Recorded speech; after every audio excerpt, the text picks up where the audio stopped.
Welcome to Mahathi home tips cooking and blouse stitching. రుచికరమైన ములక్కాయ పప్పుచారు. ముందుగా పప్పుని తొగరపప్పుని కుక్కర్లో వేసి దాంట్లో కొన్ని వెల్లిపాయలు, కొన్ని మిరపకాయలు, కొద్దిగా పసుపు వేసి కుక్కర్ పెట్టేసి ఒక 2-3 విజిల్స్ వచ్చే వరకు స్టవ్ మీద పెట్టేసుకోవాలి.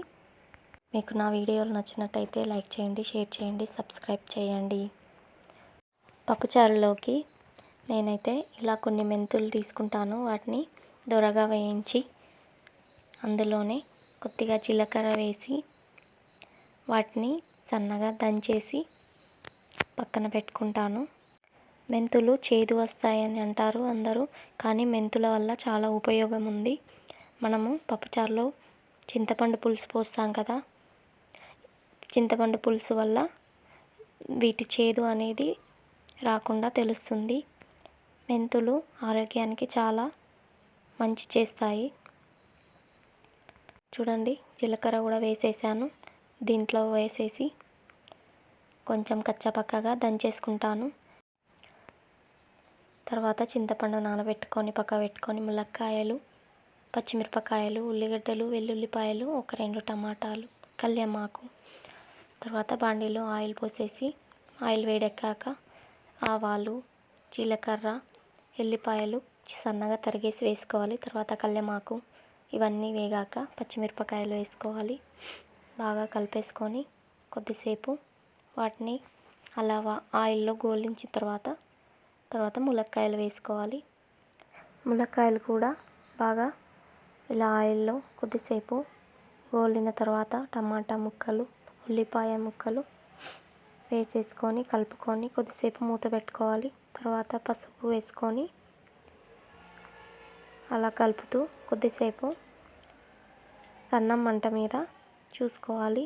మరి పెద్దగా పెడితే అంత మాడిపోతుంది. ఇవన్నీ కొద్దిగా సైడ్కి తీసి మధ్యలో ఉన్న కొద్దిగా ఆయిల్లో నేను ఇంతకుముందు మెంతులు, జీలకర్ర దంచి పెట్టుకున్న పొడిని అందులో వేసేసేయాలి. ముందే వేస్తే ఏమవుతుందంటే ఆ పొడి అనేది మాడిపోతుంది. ఆ వేడి ఆయిల్లో అంతా నల్లగా అయిపోయి టేస్ట్ అనేది చేంజ్ అయిపోతుంది. తర్వాత నానబెట్టుకున్న చింతపండు పులుసుని వేసేసుకోవాలి. మనకు సరిపోయినంత నీళ్ళు పోసి మంటను స్టవ్ పెద్దగా చేసేసుకొని మనకు తగినంత సాల్ట్, కారం వేసేసుకొని కాసేపు అలా మూత పెట్టేసుకొని ఉంచుకోవాలి. అప్పటి వరకు మనం ఉడికించుకున్న పప్పు, తొగరపప్పు మెత్తగా రుబ్బేసుకోవాలి. మరి పప్పులు కాకుండా మెత్తగా దాన్ని ఇలా రుబ్బేసుకొని ఈ మెత్తగా రుబ్బేసుకున్న పప్పుని వేసే ముందు పొయ్యి మీద పెట్టిన ఈ పులుసు, చింతపండు పులుసు చాలా మసలాలి. కొద్దిసేపు అలా మసిలిన తర్వాత మనం ధనియాల పొడి వేసుకొని మనం రుబ్బేసుకున్న పప్పుని దీంట్లో వేసేసుకోవాలి. వేసుకొని బాగా కలిపేసుకొని కొద్దిసేపు ఇది కూడా మసలాలి. పప్పుచారు ఎంత మసిలితే అంత టేస్ట్ ఎక్కువ వస్తుంది. చూడండి, ఇలా బురుగు వచ్చిందంటే కొద్దిగా సాల్ట్ తక్కువ అయినట్టు అంటారు అందరూ, అందుకే నేను కొద్దిగా సాల్ట్ వేస్తున్నాను. ఈ పప్పు బాగా మసిలిన తర్వాత చివరగా కొత్తిమీర వేసేసుకోవాలి. కమ్మటి పప్పుచారు రెడీ అయిపోతుంది.